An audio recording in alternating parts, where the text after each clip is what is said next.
It's time to check your money with Mike Jennings. Mike Jennings is a wealth advisor with Brackens Financial Solutions Network, LLC, and a registered representative of LPL Financial, member SIPC. Get the streamers, Michael. Happy New Year. Happy Yeah. New Year. Happy New Year. That's right, George. 2025 is in the dust. 2026, let's get it going. Let's get those plans in order. And for you, you're like, it's getting closer, baby. You get, speaking of Uh, baby. it's getting closer every day, every day. And I kept saying it last year, like 2025 got right up out of here. It was like every week was just flying by, and now that we're only a little over a month or less than a month actually before our due date. Um, it's like this baby could come at any point. So we are definitely home, nested, and getting ready for little baby boy. Well, we're praying for you, and we know that probably, yeah, we'll see you, and then we won't see you for a minute, but then we'll see you again. But we're just praying for a safe delivery as we head into this new year. Yeah. I think the listeners out there will they'll still see me regularly. I just don't know about, Yeah. the rest of the week. Well, Yes. But getting back into that, 2025 was as unpredictable as the year as they can get. I know many people out there, some of you listening, have found yourselves in situations that you probably never been in before. And hopefully that has awakened some of the folks out there and opened their eyes to the fact that the best thing that you can do for yourself and your family and your loved ones or your cherished ones is to simply be prepared or at least acknowledge when you're not prepared so that mhm. hey, I gotta go get prepared. Yeah. So, as we are in this new year, this period of reflection and planning for, this next trip around the sun, we should remind our good listeners out there, George, and our viewers too. Don't forget, we're on YouTube too. Remind them of some important things to consider as we get 2026 on its way, because something tells me it's going to be right out of here too, just like 2025. Right. So, does that sound like a plan to you, George? It sounds like a plan to me. All right. Well, so we'll go through pretty much each area of financial planning. As you know, Vicky and I, we are financial planners. So our areas that we focus on for our clients are with cash flow, debt management, investment planning, insurance planning, retirement planning, estate planning, and one more that I'm gonna say for the end. You're gonna see why. But let's get started first with the first five, which pretty much as every year happens, as time goes on, you start to get this in your mind. Some of the things that you should be doing, and probably for our listeners out there, mostly because I keep repeating it, but we're just going to get into it. Cash flow. Best thing that you can do for your cash flow, review and coordinate your budget for this year. Of Mm. course, again, a new year brings changes. But one thing that doesn't change is those bills that's going to keep coming every month, right? And you should have a pretty good grasp of what they are or what they will be. I know it's we're be seeing also a lot of increases for certain things. I'm still scared to open my National Grid bill. Um, so be aware that things are getting more expensive. So this is a great time right here, right in January to get your plan or your budget for the rest of the year together. Understand what's coming in for your incomes from everyone that generates income in the household, and also understand where all of your money is going. Right, that's the easiest way to get your plan derailed is to not know where your money is going, even when it's Absolutely. coming in. Yeah, absolutely. Another thing that I will mention for cash flow is to build or replenish your emergency fund if you have ended up using that this year. I did speak to a couple clients recently who said they had to dip into that emergency. It wasn't necessarily an emergency, it was just something that was not as planned, and they had to dip into that a little bit. But hope Fortunately, a lot of them I've started rebuilding that back up. So if you are out there, you're listening, you don't have that emergency, rainy day fund, get started on that, right? You don't want to end up in a situation where you have to uh get some of these unexpected expenses and start building up debt on credit cards and things of that nature. So that's cash flow. Insurance planning. Of course, review your insurance coverage. With everything going on, you definitely want to make sure that you're protected. That's probably more important now than ever.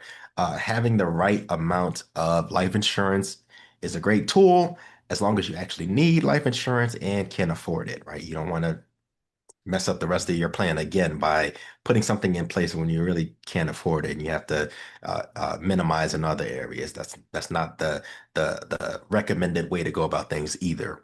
And the same goes for long-term care insurance and disability insurance and protecting your ability to generate income or really just to live life the way that you want to instead of being forced into a situation because of certain things.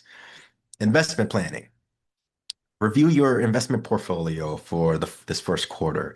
As hopefully most of you know, the average investor out there, whether you're just somebody putting money away into a retirement plan or you have a Robinhood, or does Robinhood still exist? If you have some Yeah, it sort still of exists. brokerage Yeah, account, yeah, yeah, yeah.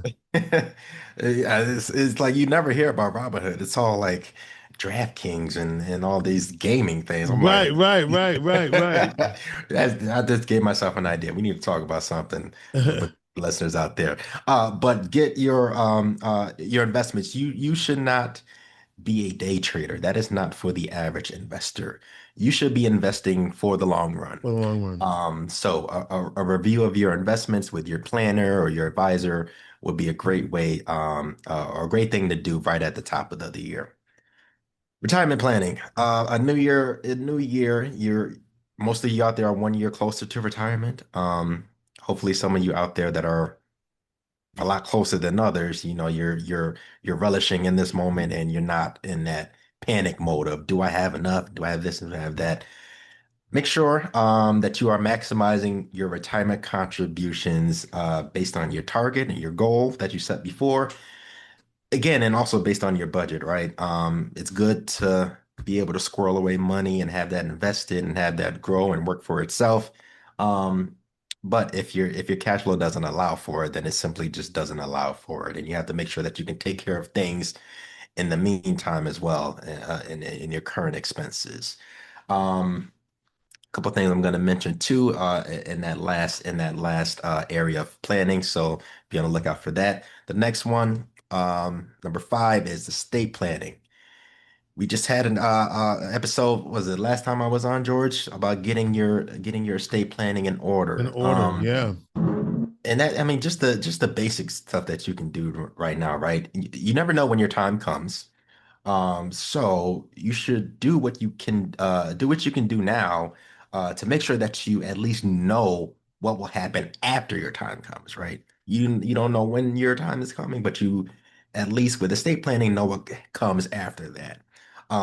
Basic wills, powers of attorney, healthcare proxies. These are just some of the things that you can get done now and that are less complicated than less complicated to get settled than other things in estate planning, such as things like trust and things of that nature, a little bit more advanced. But wills, powers of attorney, healthcare proxy, these are things that you can put in place now to protect yourself now.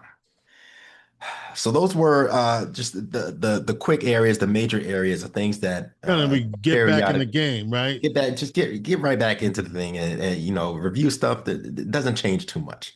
Now, what has changed a lot because of last year is your tax planning.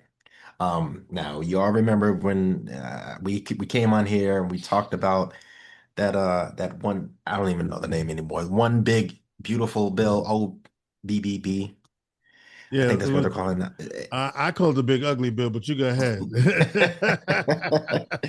Yes, obviously we are who we are. This isn't we're talking finance. This isn't a Right, political show. right. But um with that, regardless of what you think about the one big bill, one big beautiful bill, and one big One ugly bill, big beautiful bill is what they call it. Yes. is what they call Yes. it. There are some things in there that could be advantageous to you as a a common American, as a tax-paying American. There are a lot of changes that we spoke about earlier this year that obviously we're bringing up again now because we're going to be heading into tax season with the year over and getting ready for tax day, April 15th.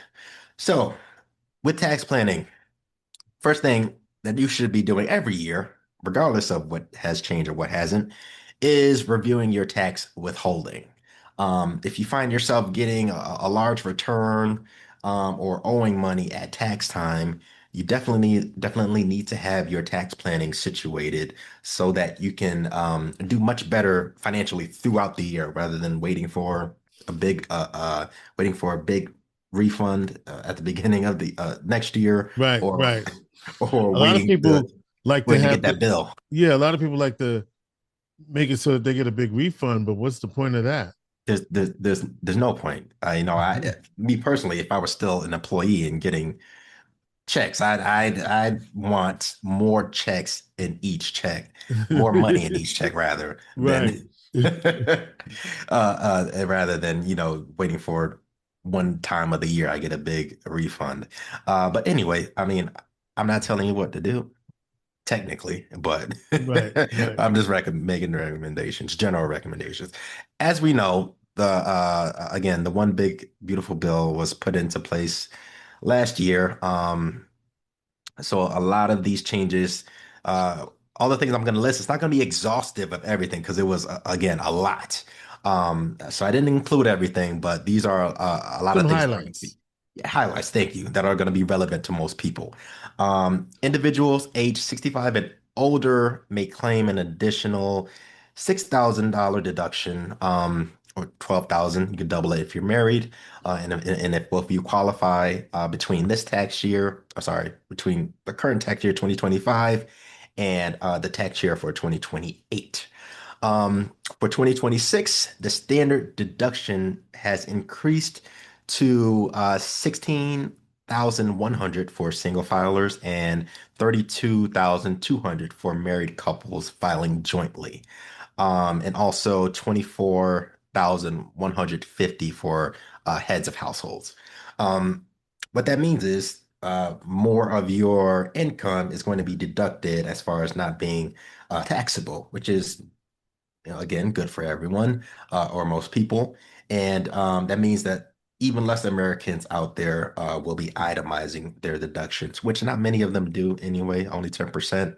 But if you are someone that itemizes, you likely would have to do less of that or not even have to do that if you Now, are below. and Go now, ahead. Michael, does that include? So you said if you're 65 or older Hmm. and you have an additional 6,000, that is that on top of the 32,000 married filing jointly? Are you adding another 6,000 if you're over 65 to that as part of that deduction? Is what you're saying? Yes. So you're talking about the last over 65. That's Yeah, correct. yeah. Oh, okay. The state and local tax deduction cap temporarily increased to 40,000 for married couples filing jointly for 2025. And that has risen to 40,400. There's a lot of numbers here for 2026. And SALT is very good for where it works. It is still applicable here in New York. So take advantage of that. The Did you say maximum salt or did you mean star? SALT, state Salt. and local taxes. Oh, Yep. state and local tax. Okay, okay. Yep. The maximum child tax credit increased to 2,200 per qualifying child for 2025, and 2026 up to 1,700 refundable. Mm. So there's also a new deduction available for interest on qualified passenger vehicle loans, which could Qualified benefit what?